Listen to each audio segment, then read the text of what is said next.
The first fear somewhere in the dark, thousands of years before the first city, a group of humans buried one of their own. But they didn't just bury the body. They weighted it down with stones. They turned it face down into the earth. Because they were afraid it might get back up.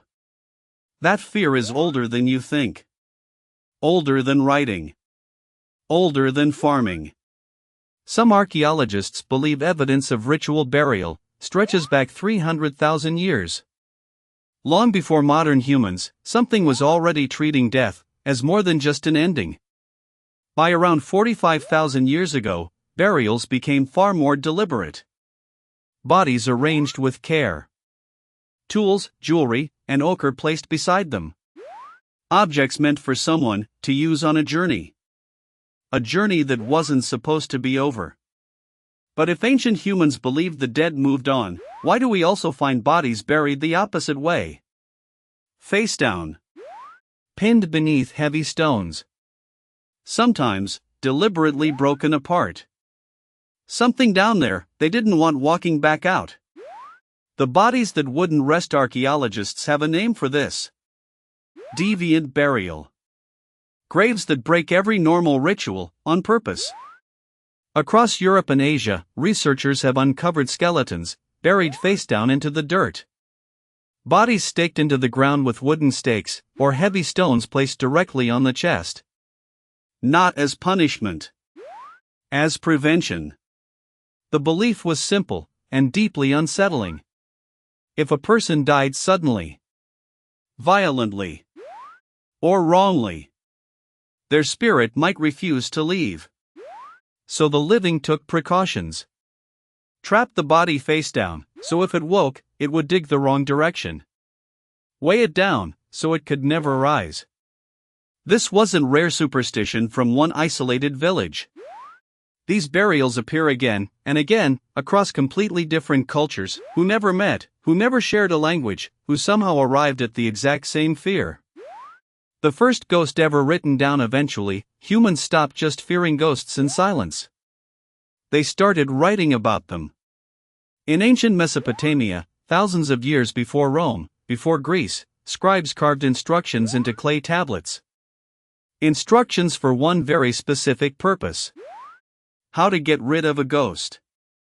One of the oldest stories ever recorded, the Epic of Gilgamesh, includes a moment that still feels unsettling today.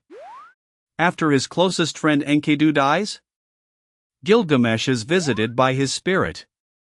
A ghost, described in words carved almost 4,000 years ago.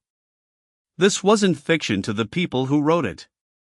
Ghosts were treated as a real, physical danger.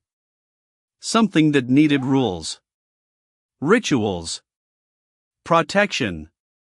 If a person wasn't buried properly, if they weren't remembered the right way, it was believed their spirit would return. Not to visit. To haunt. Why the fear never left? Here's the unsettling part. This fear didn't fade with time. It spread. Nearly every ancient culture on Earth independently developed some version of the same belief. Ancient Egypt feared restless spirits disturbed from their tombs.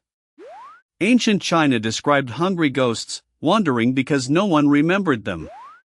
Countless cultures buried their dead with rituals designed for one purpose: keep them at rest.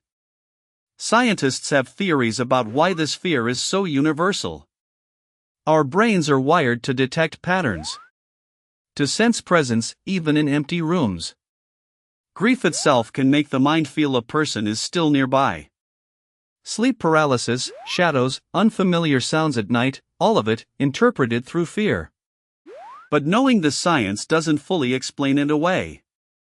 Because somehow, completely isolated human cultures, separated by oceans and thousands of years, all arrived at the same conclusion.